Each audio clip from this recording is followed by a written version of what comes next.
Hi, I'm Olivia, and today we've got a book review. In my book tour video, right before this one, a couple of people took notice to this specific book that I'll be talking about today, which is Walking the Twilight Path, a Gothic Book of the Dead by Michelle Billinger? I don't think that's correct. However, I'm actually fairly surprised I haven't already done a book review on this book, being that it is one of my favorite books about working with the dead and death. It was one of my first books on really diving into death work and bringing that into my spiritual practice. So get comfortable and let's get started. But first, this video is sponsored, and I really want to thank you, Anna Luisa, for sponsoring this video. They've been a long-time sponsor of mine, and for good reason. They treat me as a creator very well, and 90% of my jewelry is their products. I'm very picky about my sponsors because I don't really want to sell people on things that I personally don't use or like or care about. I do wear Anna Luisa all the time, if not every day. I like that their designs are anywhere from statement pieces to very elegant. They have a huge gold selection, which is my personal favorite, but they also have beautiful silver pieces. I can dress them up, dress them down. I can kind of wear them for any occasion. I also do love the fact that they are very high quality. I've had many of these pieces for over 2 years, and I've worn them almost daily, and they still hold up. They have these cute, unique little pieces that I like to gift my friends and family, especially around the holidays like now. So I did get my mom 2 pieces that she's going to like, and I see her wearing the pieces that I've already gifted her pretty often. She loves the necklace that I got her last year. And on top of all of that, being affordable, being unique, being gorgeous, being elegant, they're also carbon neutral, meaning that they're good for the environment. So both their packaging and the actual production of the jewelry is all carbon neutral, which makes me feel a lot better about purchasing things like jewelry. Often I get questions on the things like my moon necklace, and this one is actually very similar, but it's actually like a horn necklace. It's slightly smaller. I still like the design. Both of them I get questions on my videos all the time. Thank you again so much to Anna Luisa for sponsoring this video and supporting this channel.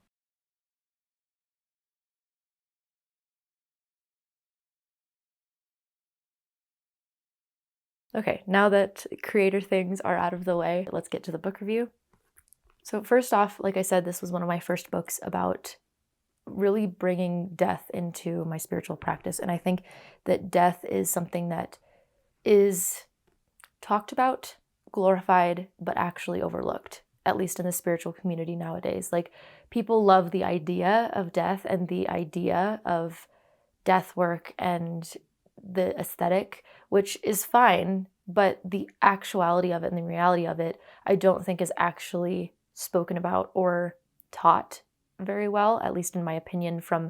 I'm speaking mainstream. I'm not saying like everybody, I'm not saying that like nobody knows what they're talking about, but mainstream, at least on the surface level online, it just seems like death is glorified and the aesthetic and it's the idea of it is loved, but not the reality of it. And I understand why, because death work really is so intense. Like, it's not something that you just kind of do easily and just dip your toe in. It is something that really takes you whole, and it's a very transformative situation. I talk a lot about it on the podcast, on the Red Text podcast with both Fonzie and Rai. Both of them are amazing. I'll link that podcast down below. So this book is very interactive, and that's another thing that I really like about especially spiritual books, is interactive books, so that I can actually gain experience, so I can come away from reading this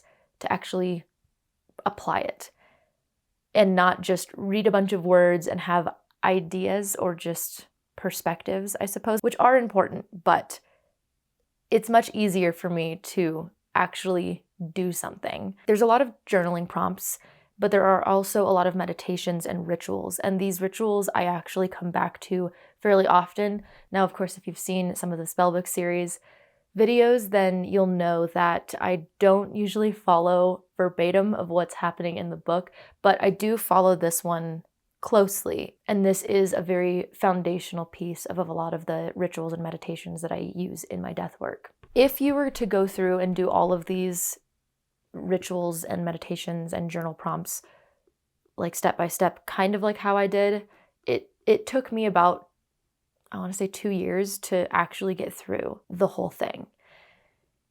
And it's just because it's a yearly work as well. It's not just like something that you can kind of like bust through. On top of that, a lot of the rituals are things that you will have to have recovery time for. So once you do the ritual, you will kind of have to like process and sit with what just happened and the whole ritual and the meditation, especially depending on how intense it is. So you really want to give yourself time to actually rest between these specific meditations and rituals.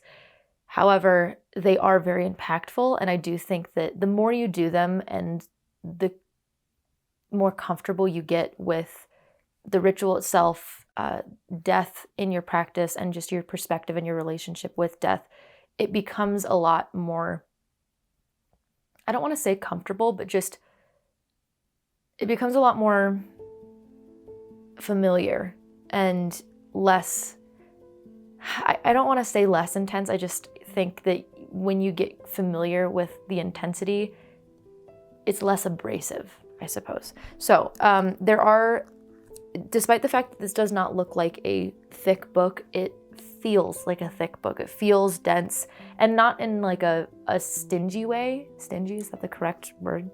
Not in like an academic dense text way. It's just dense as in there's so much in it that taking it piece by piece is probably a better way to go, to actually really let all of the information.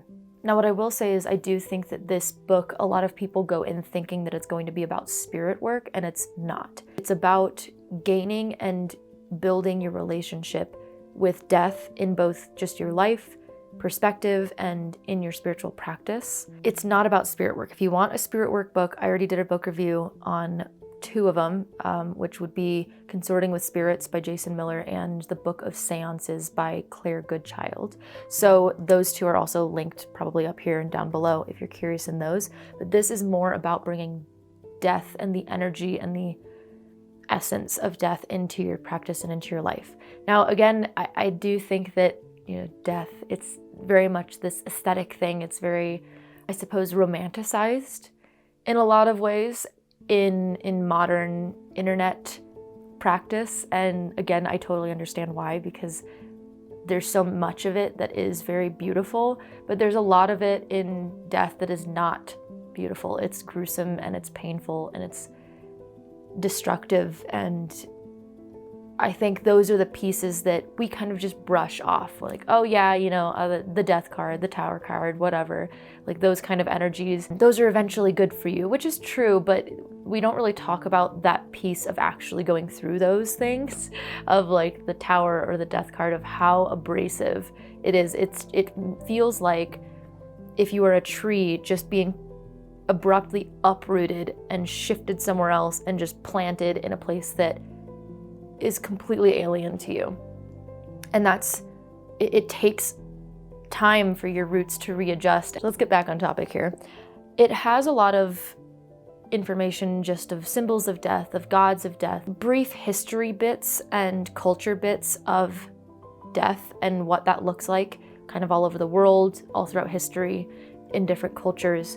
But it's not ridiculously in depth, so I wouldn't put that on it, but it is brief so that you kind of have some sort of understanding and some sort of perspective just before you're going into any exercises or workings or rituals or whatever that this book is going to suggest. Something that I do also appreciate about the workings in this book in particular is that there are both folk workings and more ritualistic ceremonial type of workings. So there are things like ritual baths and charms and things of that sort that are more folk-based, that if you connect more to those like I do, then that can be something that draws you in. And there's also a lot of meditations and rituals that are ritualistic, that are a little more time sensitive and much more energy extensive. But those do have a significant impact, especially if you're comfortable with deep meditations and deep ritual, like mindset type of workings. It also covers going into graveyards and cemeteries and the manners that you want to bring while you're there, some of course, journal exercises, of course, journal prompts and meditations, little exercises that you can do while you're in the cemetery. The last thing I will say about this book is that I'm really partial to the rituals in this book because many of them are very similar to how I practice. And this may be because this was a foundational piece in my death work, I don't know. But it connected to me when I first read it in the first place. So I probably just built on top of that. My favorite ones are going through and death of the elements. So meditating on basically once you die, you are in the ocean or underwater and there's no pain. Like it's not supposed to be a painful, scary meditation. It's just watching, like being observant and being present for your physical body decaying in this specific element, becoming at peace with that and just anything else that comes to you during that ritual. It's one of my favorite rituals that I've ever done. And I do personally like to do these yearly, one ritual death for each of the seasons or each of the main seasons. So that's just something that I've really loved to do. I am also very based in seasonal work, so that just helps me kind of blend those things together of seasonal work and death work, which I think already kind of go hand in hand. But I might, if my Patreons want me to, I might read one of the meditations in here as a guided meditation if they are interested in that. So overall, this book is fantastic. It is one of the foundations that really helped me grow my relationship with death and also just working with death in my spiritual practice and in my life. For me, it at least changed my perspective a lot. That, and it's got a lot of really good journal prompts. It's got a lot of meditations, like I've said. It's got a lot of rituals, like I've said.